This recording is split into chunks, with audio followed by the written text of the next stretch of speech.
Welcome back. Hi. I love having you here. Love being here. Last time we talked on the show, you were excited about you were having a joint birthday party. Oh gosh, yeah, I turned 50 this year. Yeah, happy birthday. Yeah, let's applaud. Let's applaud for that. He made it. He made it that far. My husband is 10 years younger and turned 40, and we did a big 30, 40 birthday, 10 years ago, and it was like a rager. Yeah. And so this year we had a party. We have 2 kids now, and our party started at 3 p.m. and it ended at like 7. And people were kind of making fun of us for doing that, but I was like, but at the end they're like, this was amazing. But we didn't have any kids at the party, and except for our kids. And at one point, my younger son, Sullivan, sort of fell off this stool, and the closest person next to him, I wasn't near him.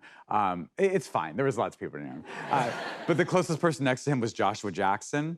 And so Joshua Jackson picks him up and sort of coddles him, and then my son pees on him.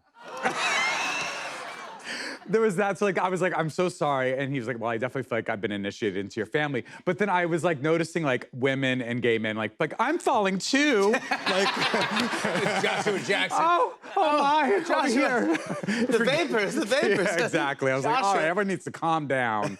Yeah. I saw that you recently took your kids to go see Spelling Bee. I did. Yeah. That's how I think the first time I saw you. Right. In that play, you originated. Yeah, 20 years ago. Yeah, so there's a revival now, and I was like, well, this would be cool to like take my kids to the show that I originated, 20 years ago in New York, and I wanted to make a special night out of it for them, and like I wanted to take them to like a nice dinner, but then I realized like that's just for me, so I took them to McDonald's on 51st and 8th, and they were like stoked. Yeah. Yeah, but like such a rookie mistake for me because like Mitchell from Modern Family walks into like the most touristy Modern Family I've met McDonald's ever. Everyone's pointing. Everyone's pointing. I'm like signing autographs, as I'm just trying to get Happy Meals.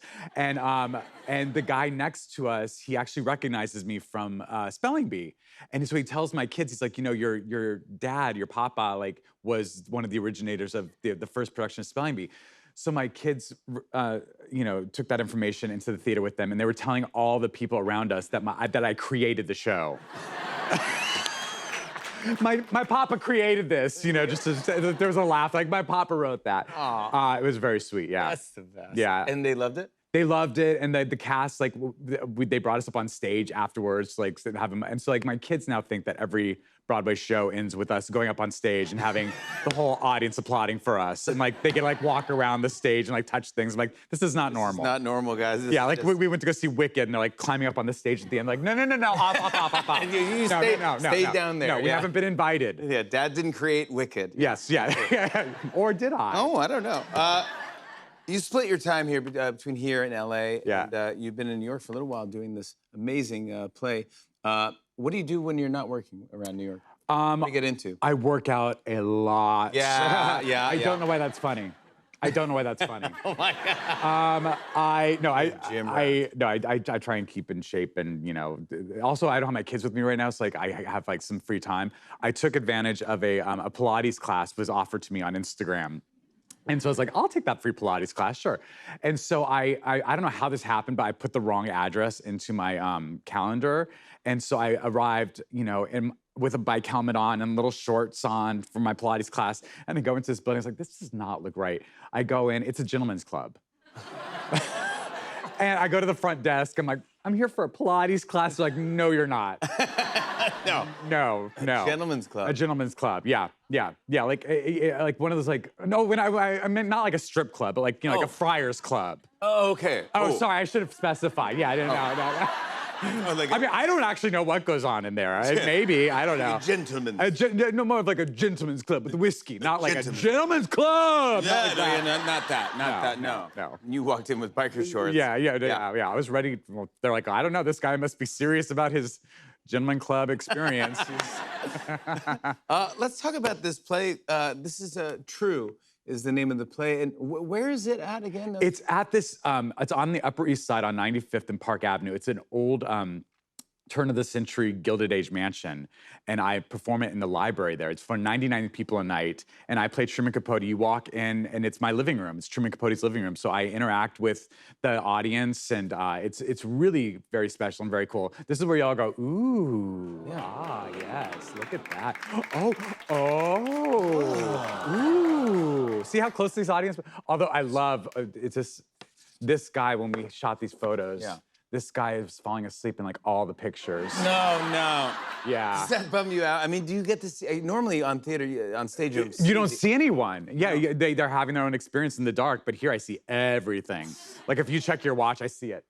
There was a woman who spilled her drink the other day, and she was like mopping it up, and she was pulling focus. You know, it's my show. Hello. And everyone was like watching this woman like mop up her wine, and as Truman Capote, I had to go over and be like, I have housekeeping coming in later. Don't worry about it, my dear. It's fine. There's so much liquor on this rug. Don't worry. Oh my God. yeah, it's like stop her from, but like adds the character. Yeah. And you just dive right in and become Truman Capote. That's a great I mean, I impression. watched a lot of videos of him, and I do have like little exercises. You know, I do Shakespeare as Truman Capote sometimes, just because, you know, that's the type of guy I am. That's fun for you, yeah. Yeah. So yeah, it's fun. And as you're doing Truman Capote, do you see more of Truman Capote popping up in your life, like randomly? You know, I'm trying to get away from him because he's everywhere right now, and I'm kind of tired of him, to be honest. I love him, but I'm also like, I've had a long day of Truman Capote. So I went home the other day and I turned on RuPaul's Drag Race. Good. And a drag queen was doing Truman Capote. I was No way, you're joking. Jane Don't, who does a brilliant Truman Capote, by the way. But yeah, I was like, God damn it. I mean, yeah. But it's everywhere. Yeah, but I love that Truman Capote is part of pop culture, and like people are being reminded he's a genius. Was a genius. He's no longer with us. But he is. He was a genius. But what an experience this is for 99 people. To sit in a room and do you just enter as Truman Capote? I just enter as Truman Capote, and for 90 minutes, you're just sitting in the space with me as Truman Capote, and it's really it's quite something. It's a beautiful play. I'm loving it. It just got extended, right? It just got extended. I just got nominated for a Drama League. What are you talking about? Come on! What are you talking about? Congratulations! What am I doing? Why am I doing this? Something cool. Why am I doing this? Doing whatever you're doing. Please you're doing stop. very Please cool. stop. No, it's very, very cool. Yes, no, it's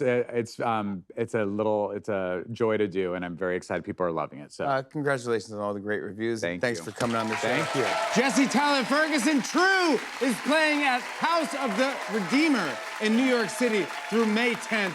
More Tonight Show after the break. Stick around.